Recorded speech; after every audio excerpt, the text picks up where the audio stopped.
Bienvenue chers auditeurs dans notre nouvelle vidéo. Nous sommes au crépuscule des temps. Quelle est donc votre conduite au milieu des infidèles? Êtes-vous une lumière parmi eux? Ou bien êtes-vous aussi vulgaire, impénitent, déloyal, rancunier, maltraitant vos proches? Qui êtes-vous au milieu des infidèles? Car il semble que certains veulent uniquement se remplir d'informations et de connaissances eschatologiques, mais ils oublient de se remplir du plus important, de l'humilité, de la pureté et de la sainteté. Encore une fois, quelle est donc votre conduite parmi les infidèles? Car l'enlèvement de l'Église est proche et uniquement ceux qui vivent dans l'humilité, la pureté et la sainteté seront enlevés. Ne vous y trompez pas. Dans notre dernière vidéo, bien-aimés, nous avons parlé de la 9e plaie d'Égypte que nous assimilons aux ténèbres qui vont être causées par la grande réinitialisation du système actuel. Le fameux grand reset de M. Klaus Schwab et des mondialistes en vue de la mise en place officielle du gouvernement mondial. Pour vous qui êtes encore loin d'imaginer le monde post-Covid, sachez que cette pandémie sera bientôt balayée par une autre pandémie, mais une pandémie virtuelle, un cybervirus cette fois-ci, avec des conséquences catastrophiques qui vont se rajouter à la terrible crise qui nous attend dans les prochains mois. Les populations endormies sont bien loin d'imaginer ce qui les attend. Si le coronavirus est soi-disant venu de Chine, cette fois c'est probablement la Russie ou l'Iran qui seront accusés d'être à l'origine du virus informatique qui va infecter la planète entière. Une cyberattaque d'ampleur mondiale donc, qui aura pour conséquence des coupures de réseaux électriques, des réseaux de distribution d'eau et de carburant, des coupures de réseaux de communication et d'internet, tout ceci à l'échelle de la planète. Nous vous invitons de regarder notre dernière vidéo, dont le lien est sous la vidéo description. Et toutes ces coupures vont générer des pénuries, des perturbations et un effondrement complet du système financier et bancaire. Voici donc 3 conséquences directes liées à cette réinitialisation à venir, déguisée en cyberattaque globale. Première conséquence, effondrement du système financier qui va entraîner la faillite de centaines de milliers d'entreprises à travers la planète. Ensuite, cet effondrement des marchés va favoriser l'annulation des dettes souveraines de chaque nation, avec pour conséquence la saisie de toute entreprise et propriété privée, l'appropriation par l'État de toute propriété privée de chaque citoyen. En gros, si vous êtes propriétaire d'une maison, vous perdez votre titre de propriété au nom de l'annulation de la dette de votre pays. Préparez-vous, chers auditeurs. Tout ceci est déjà prévu. Voici ce qu'a écrit M. Klaus Schwab dans son livre « Covid-19, la grande réinitialisation ». Les gens n'auront plus rien et ils en seront contents. Troisième conséquence. Lorsque le système va redémarrer, Internet aussi sera réinitialisé. Un autre Internet est déjà prévu, chers auditeurs. Un Internet vidé de toute initiative personnelle d'informer. Un système de navigation ultra sécurisé, hyper codifié par l'intelligence artificielle. Fini les profils anonymes au nom de la sécurité de tous. Toutes vos activités virtuelles, réseaux sociaux, achats et autres se feront sur votre vrai nom et vos véritables coordonnées. Plus d'anonymat, disparu et supprimé tous les sites et comptes de lanceurs d'alerte. Pour vous donc qui n'aurez pas encore visionné la vidéo qui traite en détail de ce sujet, le lien se trouve sous la description.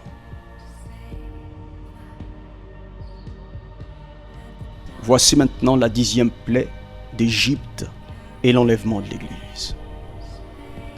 Après la 9e plaie donc, c'est-à-dire les ténèbres qui couvrirent l'étendue de son territoire, l'Égypte ne pouvait plus se soustraire à un 10e fléau à cause de l'entêtement de Pharaon qui s'opposait au décret divin qui ordonnait la libération immédiate des fils d'Israël.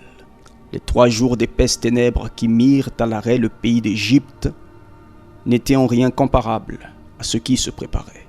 Vous vous dites, mais quel rapport y a-t-il entre cette 10e et dernière plaie et l'enlèvement de l'Église? Transportons-nous dans le Saint Livre, la Bible. Exode chapitre 11. L'Éternel dit à Moïse, « Je ferai venir encore une plaie sur Pharaon et sur l'Égypte. Après cela, il vous laissera partir d'ici. » Moïse dit, « Ainsi parle l'Éternel. Vers le milieu de la nuit, je passerai au travers de l'Égypte, et tous les premiers-nés mourront dans le pays d'Égypte. Il y aura dans tout le pays d'Égypte de grands cris, tels qu'il n'y en a point eu, et qu'il n'y en aura plus de semblables. »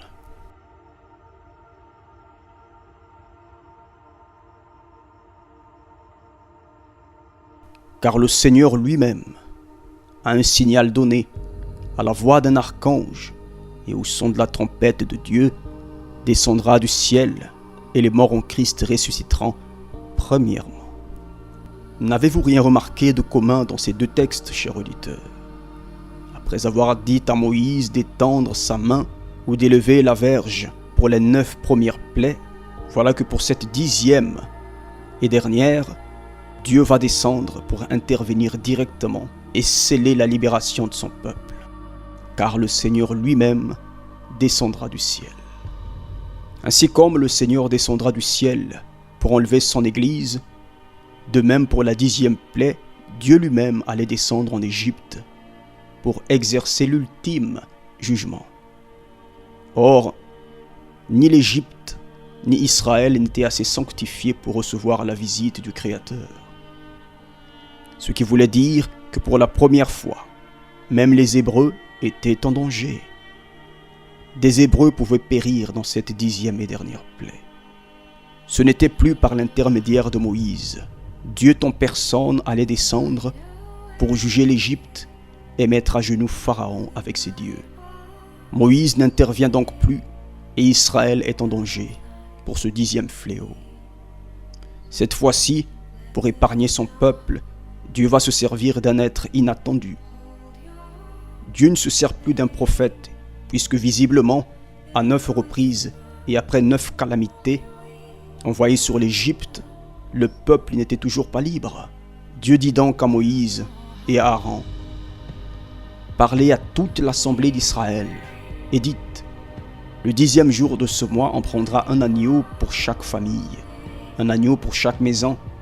Ce sera un agneau sans défaut, mâle, âgé d'1 an. On prendra de son sang et on en mettra sur les 2 poteaux et sur les linteaux de la porte des maisons où on le mangera. Le sang vous servira de signe sur les maisons où vous serez. Je verrai le sang et je passerai par-dessus vous, et il n'y aura point de plaie qui vous détruise quand je frapperai le pays d'Égypte. » Exode chapitre 12. Pour la première fois, Moïse ne sert plus de rempart pour Israël. Mais comme cela a été dit, Moïse va être remplacé par un être très inattendu. Un agneau. C'est donc par un simple agneau que Dieu décide d'apporter la rédemption. Ou plutôt, par le sang d'un agneau. À 9 reprises, Moïse n'avait pas pu faire fléchir le cœur de Pharaon. Mais Dieu descend et se sert du sang d'un agneau pour épargner son peuple de l'ultime fléau qui allait mettre l'Égypte à genoux. Sans le signe du sang de cet agneau sur les portes, même Israël serait touché par la plaie. Moïse, qui est la figure de la loi, devait lui aussi répandre du sang de l'agneau sur sa porte, afin de garantir sa survie et celle des siens.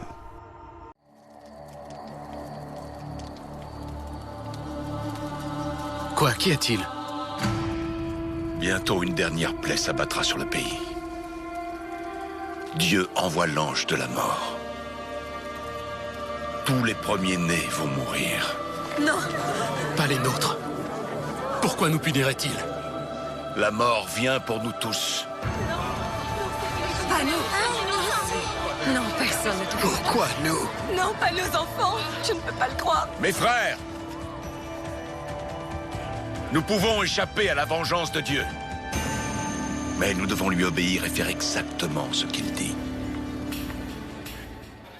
Cela fait totalement écho à la prophétie d'Ésaïe le prophète sur l'œuvre rédemptrice du Messie comparée à l'agneau de Dieu qui ôte les péchés du monde. Ésaïe 53:7. Il a été maltraité et opprimé. Il n'a point ouvert la bouche, semblable à un agneau que l'on mène à la boucherie. Nous avons promis que Dieu libérerait notre peuple. Mais maintenant, il nous envoie la mort. Nous devons avoir confiance en lui.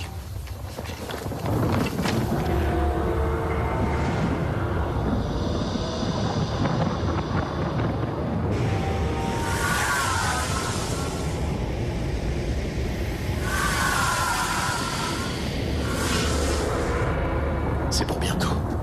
Est-ce qu'on sera en sécurité? Ne crains rien, mon fils.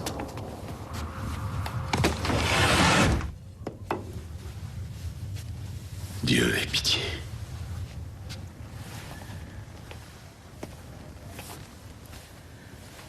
Le pharaon n'a rien voulu entendre. Ce qui va arriver à son peuple, lui seul l'a décidé. Avant, je considérais ce peuple comme le mien, Josué. Notre liberté a un prix.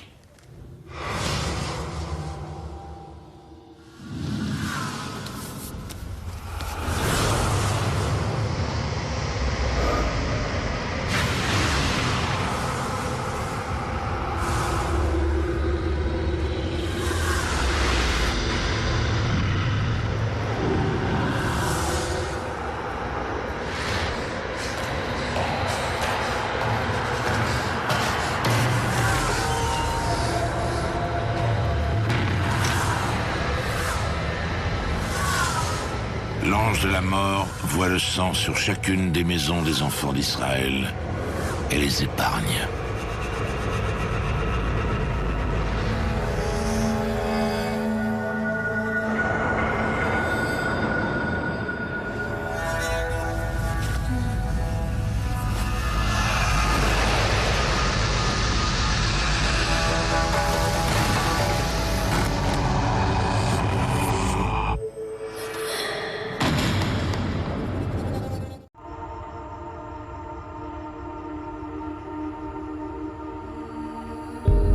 Très bientôt, le Seigneur Jésus va descendre du ciel, comme Dieu le fit en Égypte.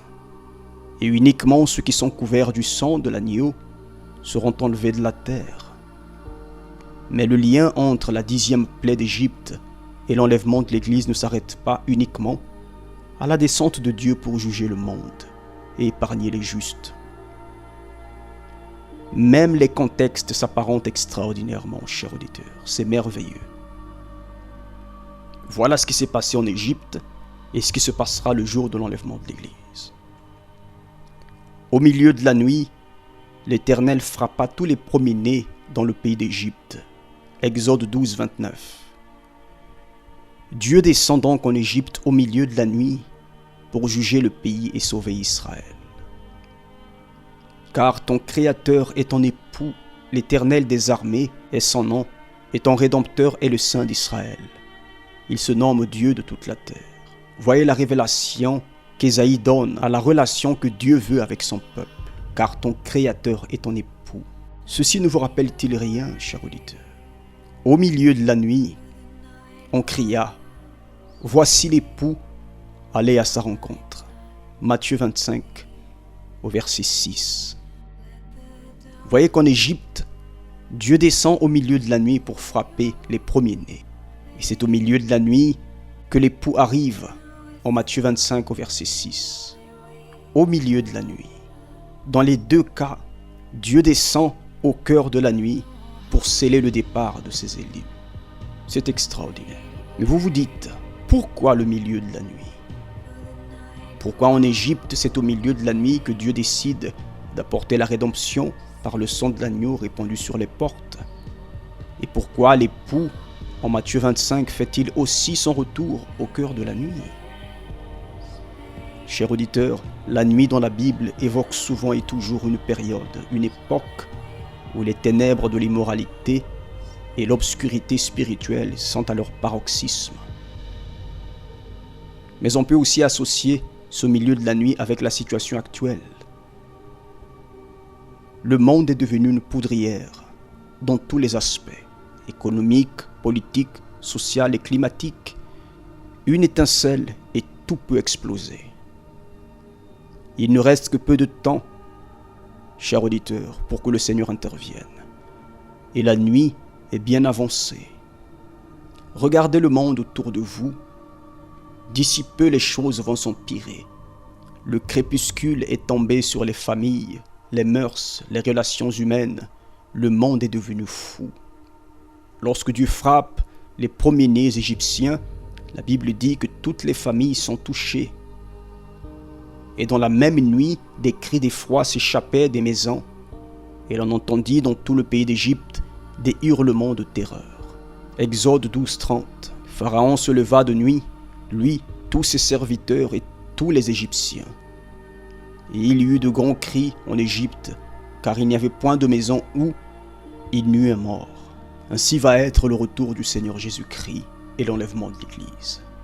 Pas une seule famille ne va être épargnée de la disparition d'un proche, connaissance, ami ou parent. Ce jour-là, il va y avoir dans toutes les maisons, dans les rues, les faubourgs, les villes, les nations et dans tous les coins de la planète, on entendra des cris assourdissants et une clameur mondiale, jamais entendue de tout temps. Lorsque Dieu vint juger l'Égypte, les premiers-nés moururent. Mais très bientôt, lorsqu'il descendra du ciel pour enlever son Église, les morts en Christ, eux, ressusciteront premièrement, comme aux premiers-nés de l'Église, comme cela est écrit en 1 Thessaloniciens 4:16.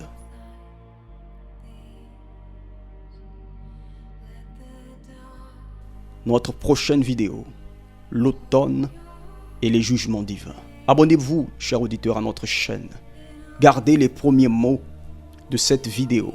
Quelle est votre conduite au milieu des infidèles? Il semble que certains veulent uniquement se remplir d'informations et de connaissances eschatologiques, mais ils oublient de se remplir d'humilité, de pureté et de sainteté. Quelle est votre conduite parmi les infidèles? À bientôt pour notre prochaine vidéo. Maranatha.